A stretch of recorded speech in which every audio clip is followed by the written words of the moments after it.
Des élèves d'une école primaire en septembre 2017 créditent Chame Sipa, les petits Français réclament le droit à l'éducation pour leurs contemporains dans le monde. Pour eux-mêmes, ils souhaitent une école plus douce, plus moderne, qui les prépare mieux à l'avenir. Les petits Français traînent souvent des pieds pour aller à l'école le matin. Ce n'est pas pour autant qu'ils ignorent la chance qu'ils ont d'y aller. La preuve avec cette étude d'Harris Interactive pour l'UNICEF France, en partenariat avec 20 minutes, à l'occasion de la Journée internationale des droits de l'enfant, qui a lieu ce lundi. Interrogés sur ce dont chaque enfant dans le monde devrait avoir droit, les jeunes Français citent en premier l'accès à l'éducation. Ce qui n'étonne pas Liliana Moyano, présidente de la FCPE, ils ont le sens de la solidarité, conscients des tragédies vécues par d'autres enfants dans des pays pauvres ou en guerre et savent très bien qu'aller à l'école reste un privilège. D'autant que certains d'entre eux côtoient des enfants migrants dans leur école. De plus, les élèves français régulièrement sensibilisés à la thématique du droit à l'éducation en classe et beaucoup d'entre eux ont été très touchés par sur le chemin de l'école, qui révélait le parcours du combattant de certains élèves pour se rendre à l'école. Et hormis leur conscience de l'importance de l'école pour construire leur avenir, ils y étaient aussi très attachés en tant que lieu de socialisation qui leur permet de rencontrer leurs amis, ajoute François Afif Bentanan, fondateur de The Pdeco, une association qui lutte contre l'échec scolaire. Un désir de « meilleure école » en France, mais même s'ils se savent chanceux d'aller à l'école, ce n'est pas pour autant que les élèves français la regardent avec des yeux émerveillés. Interrogés sur ce qu'ils demanderaient en priorité au chef de l'État pour changer la vie de leurs contemporains, les enfants déclarent qu'ils lui suggéreraient avant tout d'améliorer l'école. Et pour ça ils ont plusieurs idées. Ils veulent tout d'abord une réforme des pratiques pédagogiques. Un élève interrogé déclare ainsi qu'il faudrait trouver de nouvelles méthodes d'apprentissage, plus grand que à lire aussi comment les profs innovants révolutionnent l'école à petits pas, pas étonnant car beaucoup d'enfants français s'ennuient en classe. Ils ne voient pas l'intérêt d'apprendre par cœur des choses et ne veulent plus écouter de manière monacale les enseignants.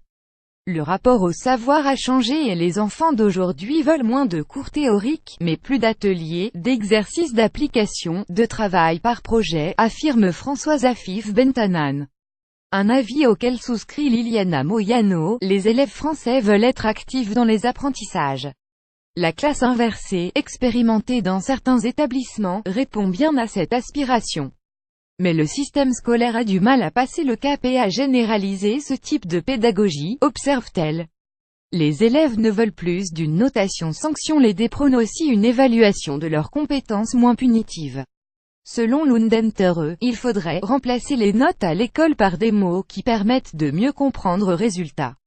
On éviterait les moqueries. Liliana Moyano ne dit pas autre chose, la notation sanction comme elle est pratiquée actuellement met uniquement l'axe sur les manques de l'élève.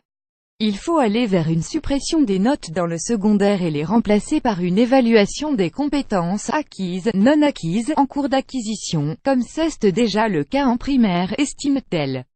François Afif Bentanan pense aussi qu'il faudrait revoir la notation actuelle, car aujourd'hui elle ne récompense pas la progression de l'élève. Elle ne fait que pointer du doigt ceux qui ont des notes faibles, ce qui est décourageant pour les élèves, indique-t-il, plus grand que à lire aussi vidéo. Pourquoi il faut réformer les notes à l'école? Sans surprise, les petits Français réclament moins de devoirs. L'un d'eux suggère ainsi moins de travail à l'école et moins de devoirs car c'est vraiment fatigant. En effet, les journées de classe en français déjà très longues et c'est irritant pour un élève d'avoir encore à travailler de retour à la maison. D'autant que tous les élèves ne bénéficient pas des mêmes aides pour travailler chez eux, commente Liliana Moyano, rappelant que la FCPE a toujours milité pour la suppression des devoirs. De côté, François Afif Bentanan ne souhaite pas que les devoirs disparaissent, mais qu'ils soient faits à l'école afin de permettre aux élèves d'être bien accompagnés et de rentrer à la maison la conscience tranquille. Et c'est justement ce que permet la mesure « devoir fait » qui vient d'être appliquée dans les collèges. Améliorer le processus d'orientation, un impératif enfin, les personnes interrogées souhaitent que l'on améliore leur système d'orientation.